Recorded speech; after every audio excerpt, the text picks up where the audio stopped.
प्रथम सुमरण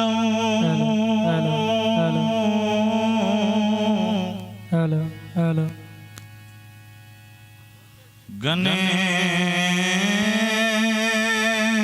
गणेश को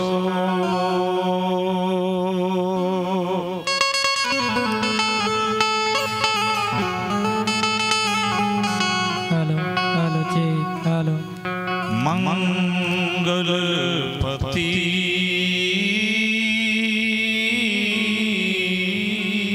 गजरा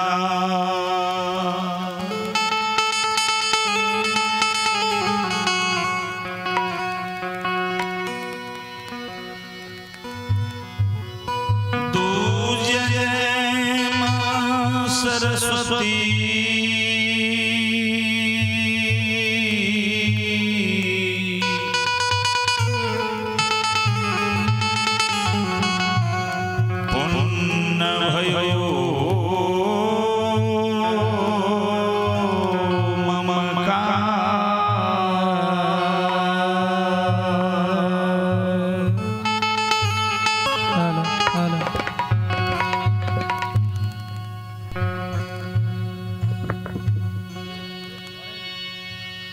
विद्या दे मां सरस्वती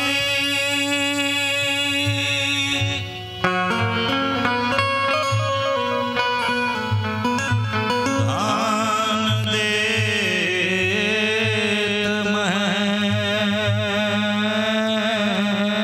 महेश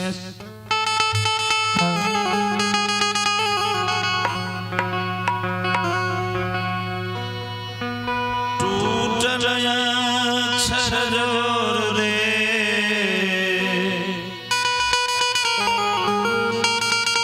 मैया गौरी के पुत्र गणेश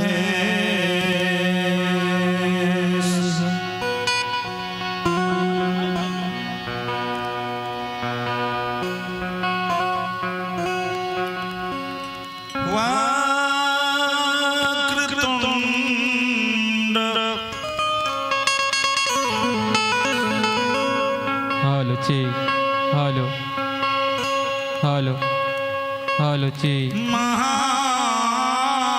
हेलो जी hello hello hello hello hello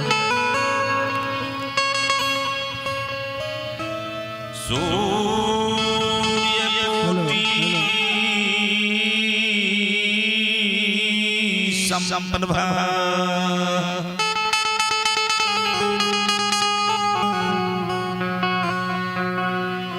निर्विघ्नं कुरु मे देव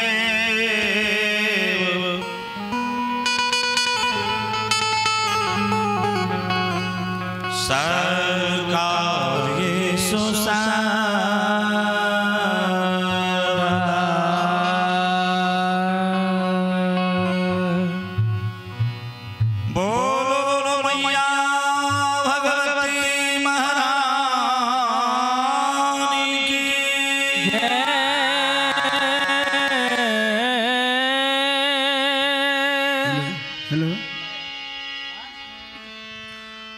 श्री हरिदाता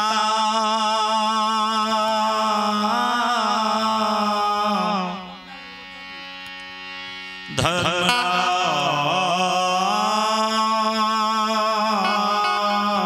की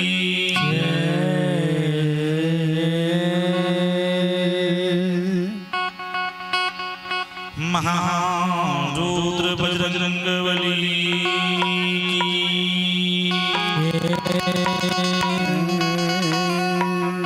उमापति महादेव की जय जय श्री सीताराम। हालो जी, हालो हालो जी।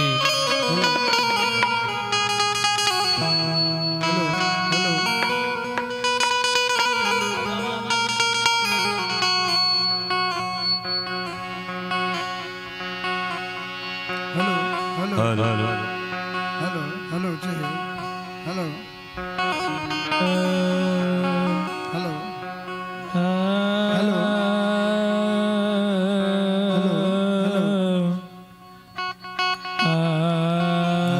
हेलो प्रणाम आदरणीय इस धर्म सभा में उपस्थित हमारे संत जन भक्त जन लोक गाथा भगत सुनने वाले संत शिरोमणि श्रोता बंधु हमारे भारत भूमि के गौरव गरिमा को रखने वाली बढ़ाने वाली देवी तुल्य शक्ति स्वरूपा माता एवं वहन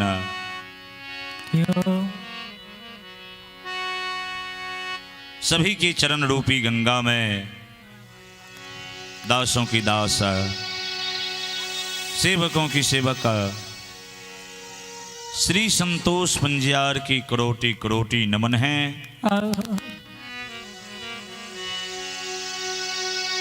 चले आज बड़े सौभाग्य की बात है, बड़े अपार हर्ष की बात है। हमारे आदर्श ग्राम बेलवाड़ा इसे महान पावन भूमि पवित्र नगरी में हमारे माननीय अभिभावक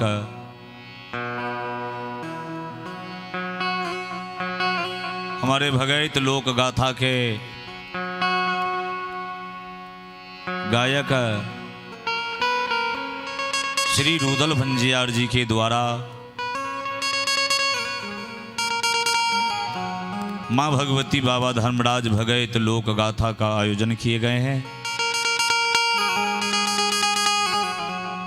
जिनमें हमारे दूर दराज से पंजियार शिरोमणि उपस्थित हुए, गायक गायिका उपस्थित हुए। उन्हीं पंजियार में से मैं भी एक तुक्षदास सेवक के रूप में अब मैं संतोष पंजियार धर्म कुंज में उपस्थित हूँ। हेलो हेलो माँ भगवती बाबा धर्मराज भगत लोक गाथा से सेवा करने की प्रयास करता हूँ। जो भी मुझसे त्रुटि गलती हो जाएंगे आप अपने बच्चे समझकर अवश्य क्षमा करेंगे। मैं तमाम भक्त श्रद्धालुओं से एक बार आग्रह करूंगा, बाबू भैया माँ बहनों से आग्रह करूंगा, अपने अपने हाथ उठा करके एक बार भगवान के दरबार में जोरदार आवाज के साथ जयकारा लगावें, ताकि बाहर से जो आने वाले पाप होंगे इस नगरी में सारा बाहर ही रह जाएंगे। तो चलें एक बार महारानी की नाम पर जयकारा लगावे। संत शिरोमणि श्रोता बंधु बाबू भैया हमारी माँ बहन सब चलें। प्रेम से बोलिए मैया भगवती महारानी की।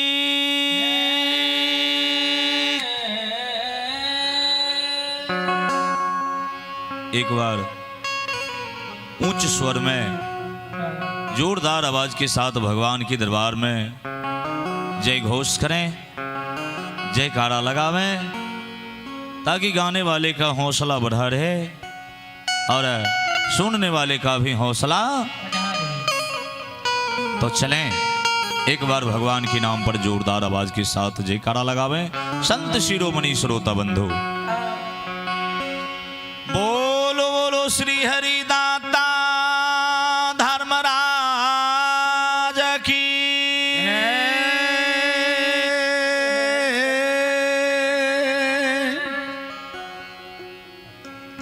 हमारे रामचरितमानस में गोस्वामी तुलसीदास जी महाराज लिखे हैं,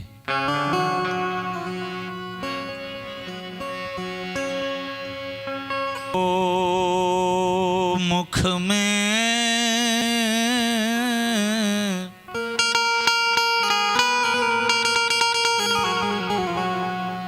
श्री नाम नहीं आवा,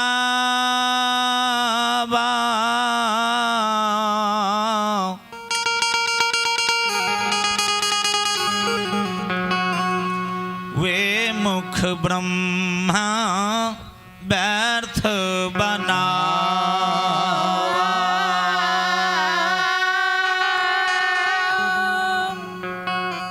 हमारे रामचरितमानस में गोस्वामी तुलसीदास जी महाराज लिखे हैं कि इस संसार में जिस मनुष्य के मुखार बिंद में राम नाम ऐसे पवित्र गंगा नहीं है, उन्हें ब्रह्मा जी व्यर्थ लिखे हैं।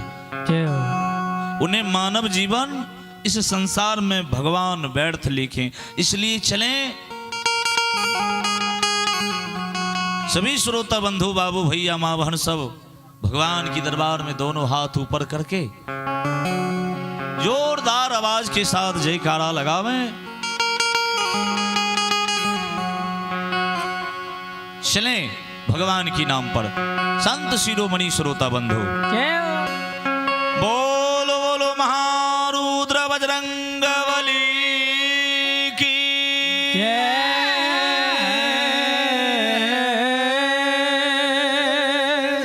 उमापति महादेव की।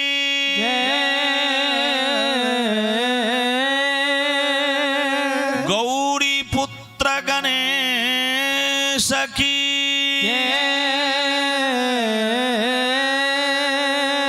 जय जय जय श्री सीता।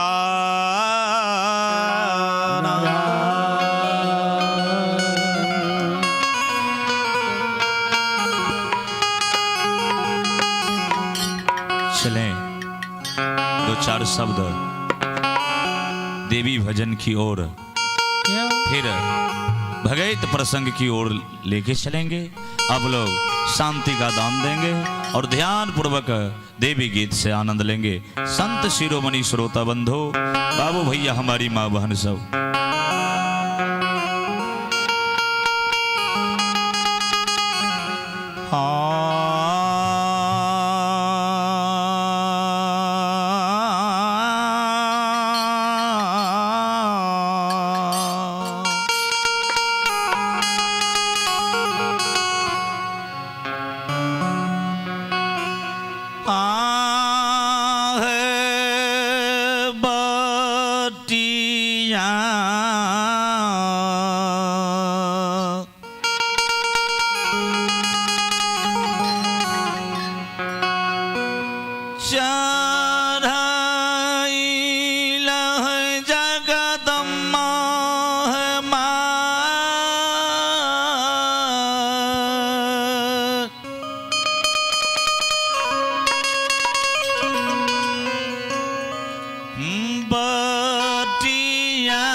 मैया बाटिया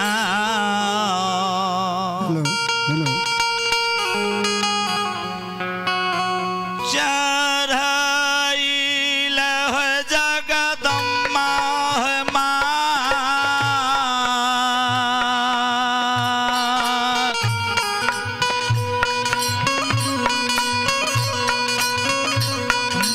बतिया भोले ला मैया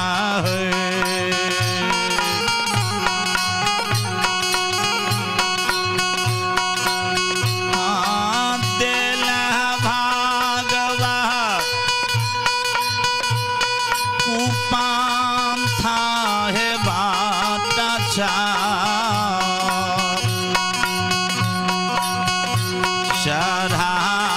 चढ़ाए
चारों भाग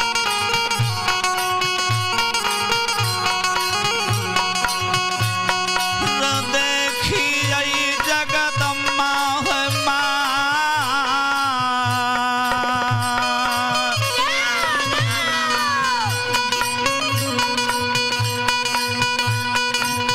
जलाता हो जाला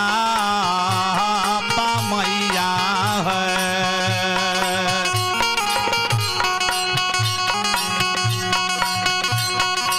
आहे जाला देखी